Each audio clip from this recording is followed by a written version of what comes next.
বিহাৰীক খেদিবৰ কাৰণে আমাৰ হাতত অস্ত্ৰৰ প্ৰয়োজন নাই। বিহাৰীক খেদিবৰ কাৰণে আমাৰ ভলুকা বাহৰ হালোৱা এচাৰিৰ যথেষ্ট। গতিকে ভলুকা বাহৰ হালোৱা এচাৰি এতিয়া খেতি পথাৰৰ দিন আমি সকলো অসমীয়া কৃষকৰ ঘৰত আছে। এই সকলো কৃষক পৰিয়ালে যেতিয়া ভলুকা বাহৰ হালোৱা এচাৰি হাতত লৈ বিহাৰী খেদা আৰম্ভ কৰিব, বিহাৰীয়ে নিষ্ঠাৰ নাপাব।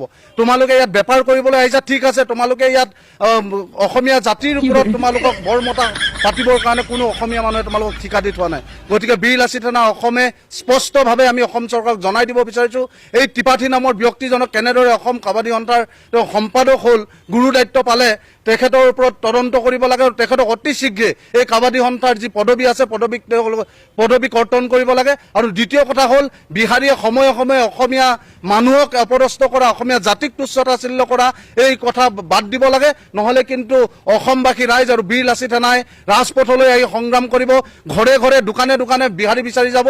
তেতিয়া কিন্তু কোনো বিহাৰীয়ে অসমত নিষ্ঠাৰ নাপাব। এই কথা আমি বীৰ লাচিত সেনা অসমৰ তৰফৰ পৰা স্পষ্ট কৰি দিছোঁ। এতিয়া কথা হ'ল, খিলঞ্জীয়াৰ কথা কৈ থকা চৰকাৰখনে প্ৰমাণ দিব লাগে যে তেওঁলোক খিলঞ্জীয়াৰ পক্ষত থকা চৰকাৰ। আৰু যিকেইটা বিহাৰীয়ে অসমীয়া জাতিক তুচ্ছতাচ্ছিল্য কৰিছে, অসমীয়া গৌবেগ ধ্বনি দিছে, এইকেইটাক চিনাক্ত কৰি কঠোৰতকৈ কঠোৰ শাস্তি প্ৰদান কৰিব লাগে, দৃষ্টান্তমূলক শাস্তি প্ৰদান কৰিব লাগে, যাতে অসমৰ ভূমিত থিয় হৈ আমাৰ আজু ককা দেউতাসকলৰ তেজ ঘাম মিহলি হৈ থকা মাটিত তেওঁলোকে থিয় হৈ অসমীয়াৰ মাটিত থাকি অসমৰ বায়ু পানী সেৱন কৰি অসমীয়া গৌবেগ দিবলৈ যাতে অনাগত দিনত মৰসাস নকৰে, তেনেকুৱা ধৰণৰ শাস্তি হ'ব লাগে। অন্যথা কিন্তু বীৰ লাচিত সেনা অসমে ৰাজপথলত নামিব, সংগ্ৰাম কৰিব, প্ৰতিৰোধ সংগ্ৰাম হ'ব, বিহাৰী খেদাও সংগ্ৰাম হ'ব।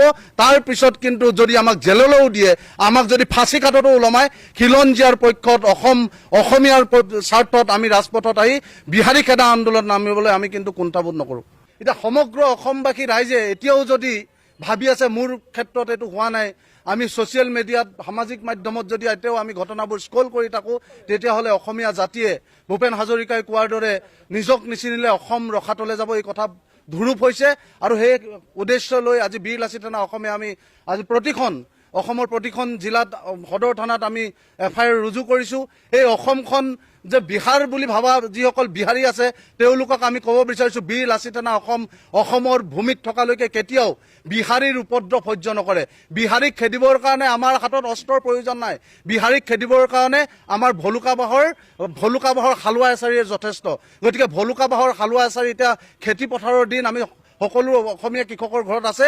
এই সকলো কৃষক পৰিয়ালে যেতিয়া ভলুকা বাহৰ হালোৱা এচাৰি হাতত লৈ বিহাৰী খেদা আৰম্ভ কৰিব, বিহাৰীয়ে নিষ্ঠাৰ নাপাব। তোমালোকে ইয়াত বেপাৰ কৰিবলৈ আহিছা, ঠিক আছে, তোমালোকে ইয়াত অসমীয়া জাতিৰ ওপৰত তোমালোকক বৰমতা পাতিবৰ কাৰণে কোনো অসমীয়া মানুহে তোমালোকক ঠিকা দি থোৱা নাই। গতিকে বীৰ লাচিত সেনা অসমে স্পষ্টভাৱে আমি অসম চৰকাৰক জনাই দিব বিচাৰিছোঁ।